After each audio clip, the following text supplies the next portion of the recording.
सभी को प्रणाम। तो आज हम अपना चैप्टर 5 की रीडिंग कंटिन्यू करेंगे और नेक्स्ट टॉपिक पे पहुंचेंगे जिसका नाम है फियर और कैंसर के बीच में हमारा क्या रिलेशन है।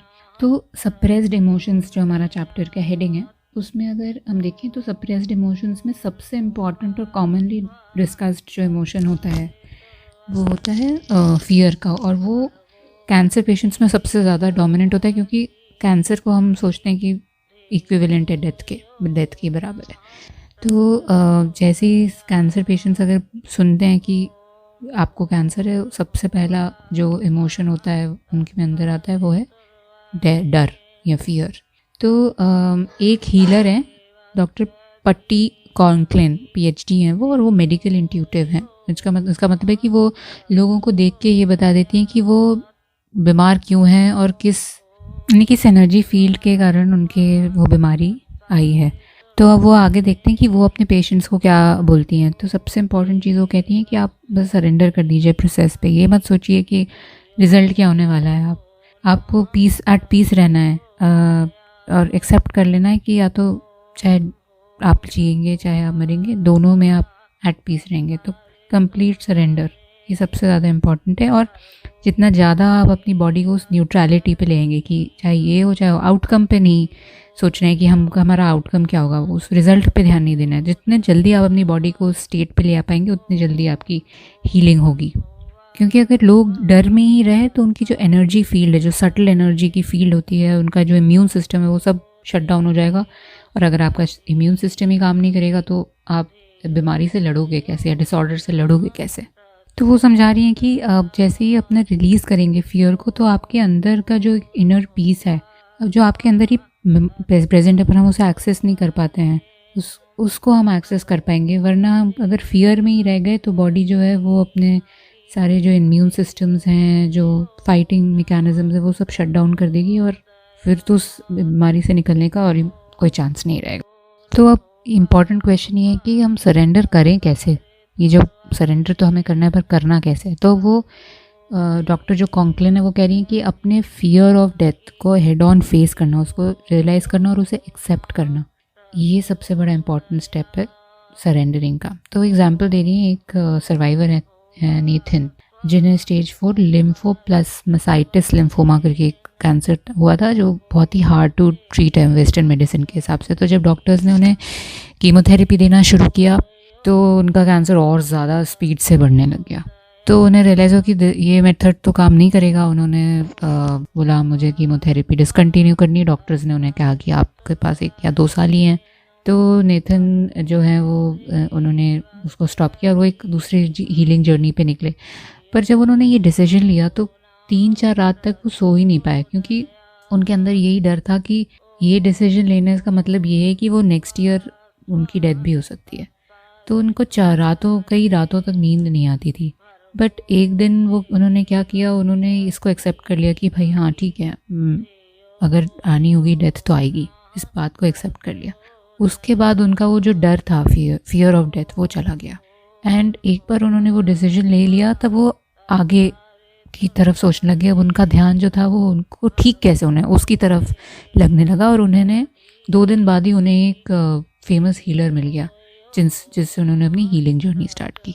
नेथन ने बहुत सारे थेरेपीज़ ली, जैसे उन्होंने एनर्जी ट्रीटमेंट्स लिए, मिसल्टो हर्बल सप्लीमेंट्स लिए, और जो भी पुराना ट्रॉमा था पास्ट का उसको रिलीज़ किया, और जो फियर है प्रेजेंट का वो उसको रिलीज़ किया। और जब राइटर जो थी उन्होंने 2011 में वो उनसे मिली, तो वो अपनी लाइफ एंजॉय कर रहे थे, साउथ अमेरिका ट्रैवल कर रहे थे, सब कुछ कर रहे थे।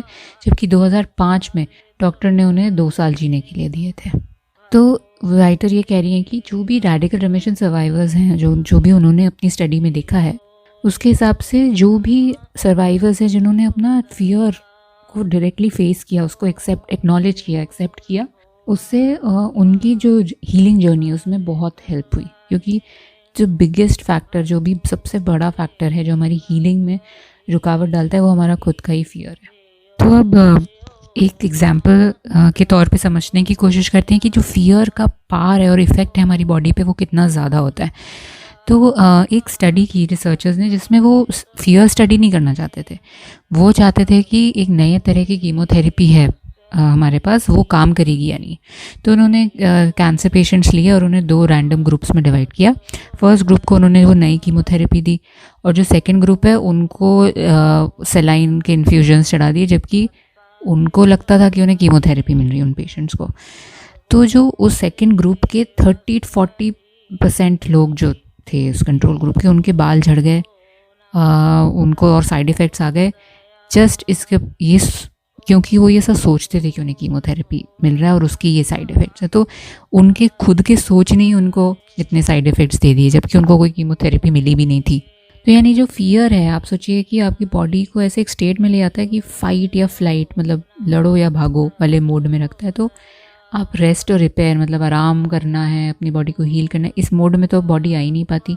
अब जो कि मैंने एक आपको पहले भी बताया था, एक नेचुरल किलर सेल होती है हमारी बॉडी में, जो कि सारे की सफाई करने का काम करती है। जो भी ख़राब सेल्स हैं, जो डैमेज सेल्स हैं, उन सबको मारती है, बैक्टीरिया को मारती है, सब चीज़ों को फाइट करने के लिए सेल होती है हमारी बॉडी में।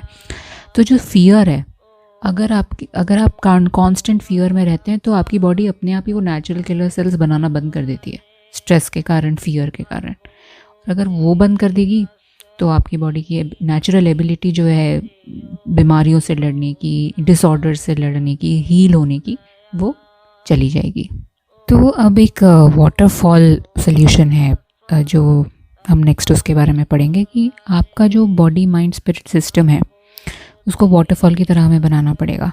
यानी कि कोई भी अगर आपके इमोशंस आए हैं, नेगेटिव इमोशंस पास्ट से, वो उसको भरना नहीं है। उनको जैसे पानी बहता हो, एक झरने का पानी कैसे बहता होता है ना, तो वैसे ही वो भी नेगेटिव इमोशंस को भी बह जाना है, कुछ भी इकट्ठा करके नहीं रखना है, ताकि जो भी आपके प्रेजेंट मोमेंट है, जो भी आप प्रेजेंट में जी रहे हैं, उसको आप एक बहुत ही न्यूट्रल प्लेस से देखें। पास्ट के इमोशनल बैगेज के थ्रू उसको ना देखें, बहुत ही इंपॉर्टेंट चीज़ है। कैसे?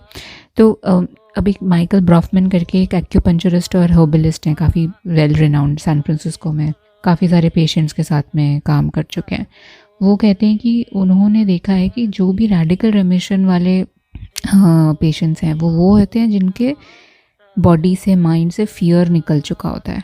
और अगर वो फिर भी वापस भी कई बार ट्रीटमेंट में अगर आते हैं तो भी उनका लॉन्ग टर्म रेमिशन या लॉन्ग टर्म मतलब सर्वाइवल कहना चाहिए, वो उनका सबसे ज़्यादा हाई होता है जो अनसर्टेनिटी के साथ में आराम से जी सके। यानी कि आगे क्या होने वाला है, नहीं होने वाला है, उसकी चिंता में नहीं रहें, जो होगा होगा वाले मोड में उसको फेस कर लेंगे, उसको हम पार कर लेंगे। उस वाले मोड में जो लोग रहते हैं, जो अनसर्टेनिटी से अच्छे से डील कर सकते हैं, वो ही लोग ज़्यादा लॉन्ग टर्म सर्वाइव करते हैं कैंसर से। बिकॉज अगर वो ऐसा करते हैं तो उनका जो बॉडी है वो रिलैक्स मोड में रहता है, और अगर एक बॉडी रिलैक्स मोड में है तो वो ज़्यादा ऑक्सीजन लेती है, ज़्यादा ऑक्सीजन लेती है तो ज़्यादा चांस है कि आपकी बॉडी हेल्दी ज़्यादा रहेगी, कैंसर सेल्स कम रहेंगी, क्योंकि ऑक्सीजन में कैंसर सेल्स ज़्यादा सर्वाइव नहीं कर पाते। तो everything else falls in line, सब कुछ एक लाइन में आ जाता है। तो हमने देखा कि फियर और कैंसर का क्या रिलेशन है। अब आगे के ऑडियो में हम देखेंगे कि जो एक सर्वाइवर हैं, जो उनकी स्टोरी के बारे में हम अगले ऑडियो में सुनेंगे। तब तक के लिए सभी को प्रणाम।